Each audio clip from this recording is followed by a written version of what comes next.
if anybody needs a new dad who didn't bring her up in a lab, I think Ghost could have had some real bonding with the Red Guardian, and he'd have 2 surrogate daughters. He was way too put off by the Big Gulp cup full of piss in the back of the limo. Is that what that was? He'd raced across country. He didn't have time to stop and use the facilities. How did you not know that was a cup full of piss? Thank you. Thank you. This is why we do this, to get those extra big gulps of piss out of every movie.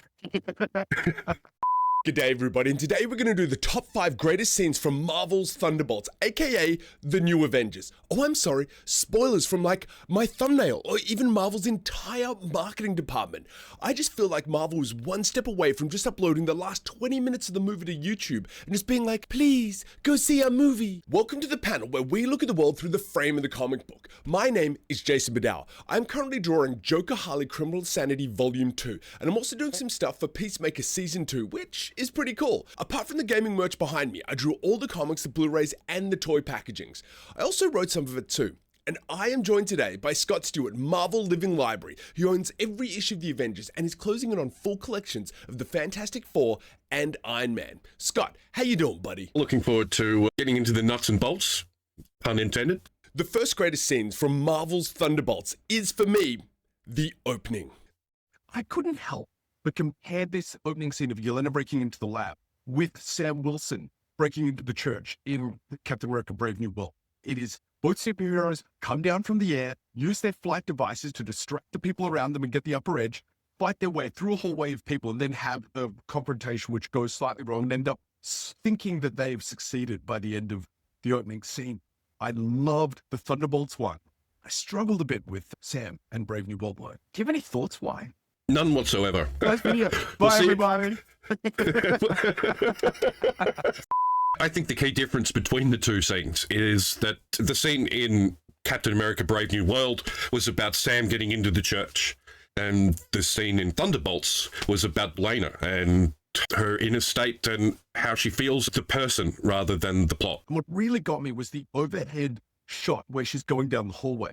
I thought it was so visually interesting when you see her from above and you see those shadows. I couldn't help but wonder if this is her mental illness, aka the void, deleting people in her way, turning them into shadows. I agree wholeheartedly with that read. The visual elements in the allegory are very strong throughout the film. People call them sort of the mental health Avengers, but I really feel like mental health has been a theme that's gone through almost all the Avengers movies. Iron Man 3, Stark's PTSD, Thor's grief, going in from Infinity War, going into Endgame.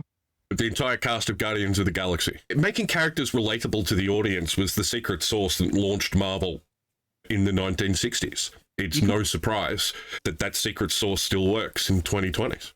They always gave them feet of clay, and I think in this case, giving them hearts of clay, I think is really the modern interpretation of that. The other thing that got me from immediately in this opening scene is also that Florence Pugh fully carries this movie. She is a goddamn movie star, and to me, she's absolutely Avengers status. This adds to the material that she's been given that Scarlett Johansson simply wasn't, even in her own movie.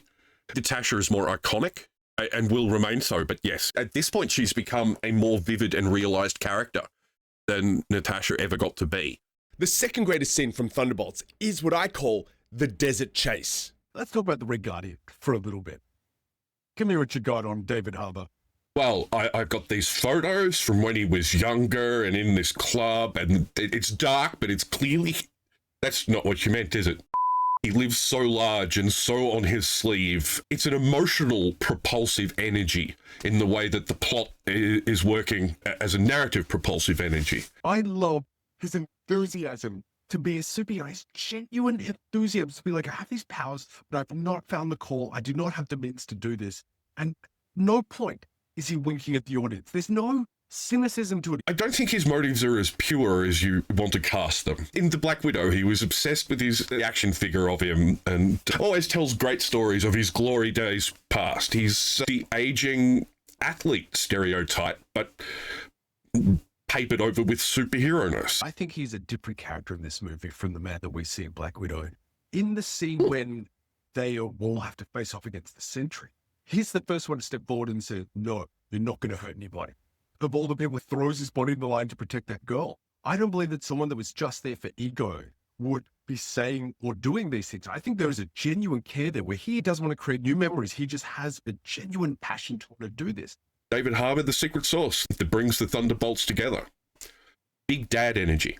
If anybody needs a new dad who didn't bring her up in a lab, I think Ghost could have had some real bonding with the Red Guardian, and he'd have 2 surrogate daughters. He was way too put off by the big gulp cup full of piss in the back of the limo. Is that what that was? He'd raced across country. He didn't have time to stop and use the facilities. Yeah. How did you not know that was a cup full of piss? Thank you. Thank you. This is why we do this, to get those extra big gulps of piss out of every movie. I just loved how real this whole scene felt. Like, just hats off to stunt coordinator Heidi Moneymaker. This just felt so real to me. And I've seen behind the scenes stuff where they were flipping limos, flipping Humvees. I thought the stunts were incredible in this movie. I loved the Winter Soldier's bit.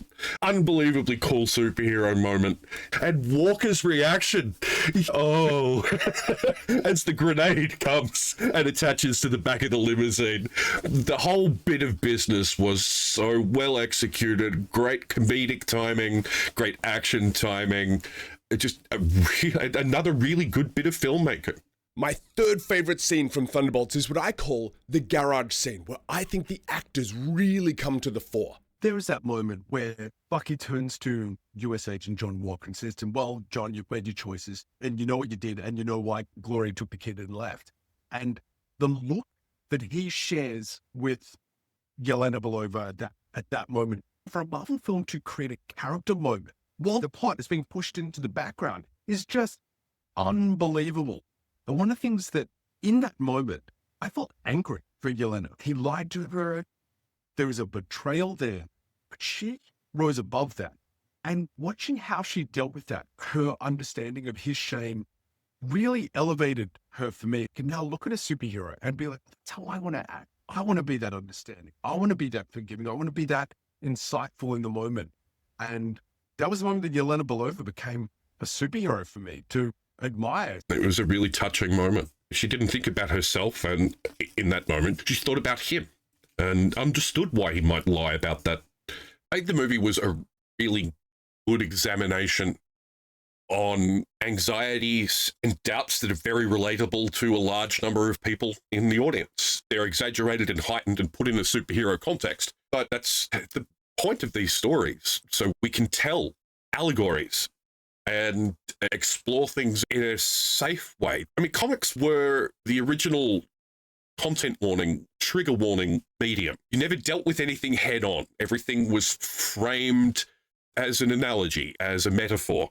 And when writers felt like it, to tell really deep, impactful, and meaningful human stories, by just reframing it makes it a little safer in superhero comics. You can tell very serious stories and talk about really deep things using that misdirection that the cape gives to the storyteller's toolbox. Over the course of this movie, I cannot get over how likably unlikable John Walker, US agent, is. Felt a little attacked by his parenting style. I'm not quite sure what was wrong with that. It's one of the real strengths of the script here. Getting us to like Walker, the US agent. It was a masterful juggling act of solid script, good performance, some really good emotional beats. You weren't angry at him, you pitied him. The US agent wants to be a good guy. He wants to be Captain America. He thinks he can, but he doubts himself and he loses control of his emotions. These are the flaws that a lot of us can relate to and that keep him from being a superhero. Walker's journey is one of 2 steps forward, 1 step back. And anybody who's struggled to control their temper, anybody who's a relationship, anybody who's spoken their mind without thought can relate to him walking that path. Superheroes don't just present an ideal.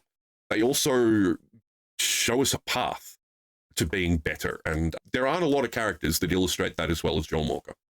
It was also such a wonderful juxtaposition with Yelena, because we saw them both being forced to react to the void in those scenes. She reacts with understanding, while he reacts with anger. He was my second favorite character. I would absolutely agree with that.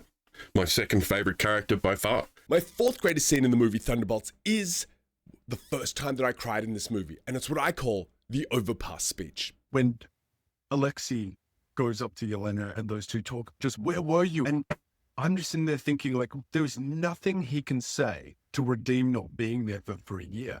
And then he says, I didn't think you wanted me to be there. And knowing that he couldn't say the right thing, and so he didn't insert himself into that situation because he thought he would only make it worse.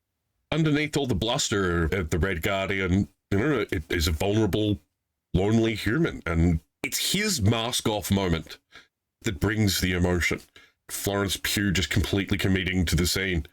And her heartbreak and her grief just writ so large upon her face. It's a powerful moment. And while I loved how the ending defied normal superhero tropes and expectations by both avoiding both a big blue sky beam and an endless fight while replacing them with a giant hug that actually brought a tear to my eye, I still gotta say that the fifth greatest scene of the movie is the end credits sequence. Which is the longest end credits we've ever had in an MCU movie, full stop. I loved it. It is long, but I don't mind a bit more of a satisfying payoff than Spider-Man, for example. This was really satisfying, and it was satisfying in a couple of specific ways. It also really made me think about the differences between the movies and the comics. And one of the things that we love about the comics is those quiet issues where they're just hanging around the mansion and the X-Men disappear down to a bar on Grey Malkin Lane. I think one of the missed opportunities of the MCU TV stuff. Then we got the tease that we're going to see the new Avengers quite possibly interact with the Fantastic Four, which raises a lot of questions and has my little fan crossover buzzer going, which not a lot of the post-credit scenes have done in recent years. The only thing I really want to see is fight between the Thing and the Hulk.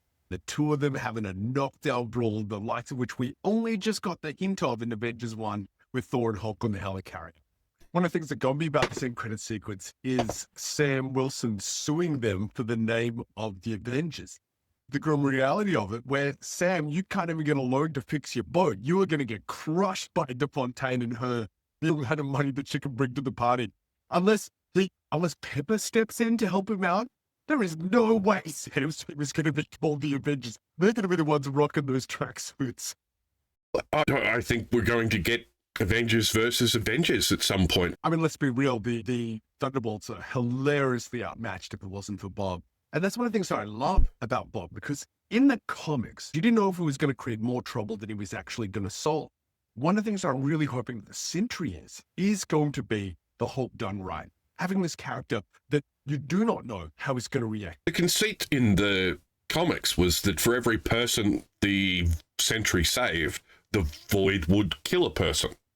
And to prevent that horrible injustice and cruelty, Bob made the great superheroic sacrifice and allowed the entire world and himself to forget who he was. A lot of scope for good Avengers content. And if there's one thing Marvel hasn't dropped the ball on, it's good Avengers content. Asterisk, depending what your feelings on Age of Ultron are. I liked Thunderbolts. The first 2/3 of it I thought was great. And the third act was strong, but I felt rushed. But overall, I liked that decision because getting us attached to the characters in the deliberate way that they did was absolutely the right choice. It's not the best. It's not the worst. I struggled really to put it in the list. I think the number is 13, beneath Iron Man, Black Panther, Ant-Man, which are thematically more coherent and effective films than this, but above the middle of the pack, if you like, because this is really strong, really fun, really good movie. It's time for a victory lap, Jace. Those of you keeping score at home will note that I've dropped Brave New World down a heck of a lot because I realized that I have zero desire to rewatch that movie. But I put Thunderbolts near the upper third at 12th place, getting me to cry twice, once at the overpass and again at the big group Void hug at the end, gives it huge props for me personally and makes it a really solid recommendation. So what do you think, Scott? Cinema, stream, or skip? If you don't care about Marvel movies and you don't like superhero conceits, then skip, but everybody else should at least stream. If you have agreed with any one of the shits, or just perhaps even just one thing that Scott and I have said, please hit that like button. We'll greatly appreciate it. The needy YouTube algorithm would be fed and sated. And if you feel like doing this again, pull up a chair and grab that subscribe button. We'd love to have you aboard. I'm having a blast doing this, and I just love chatting about the MCU with you, Scott. So thank you so much, buddy. No, thank you, mate. I always have a blast. Thank you, Jace. Thank you. All right, I'm going to end the recording. Now we can belch and fart.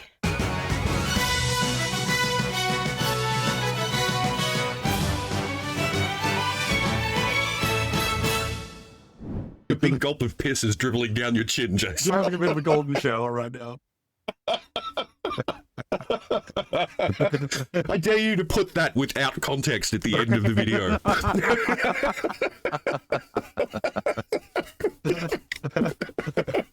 Oh my god, I hope you enjoyed that. We just had an absolute blast talking about this film that I just really, really love. As Scott said, this is an absolute victory lap for the MCU. I'm excited moving forward to see what they're going to do.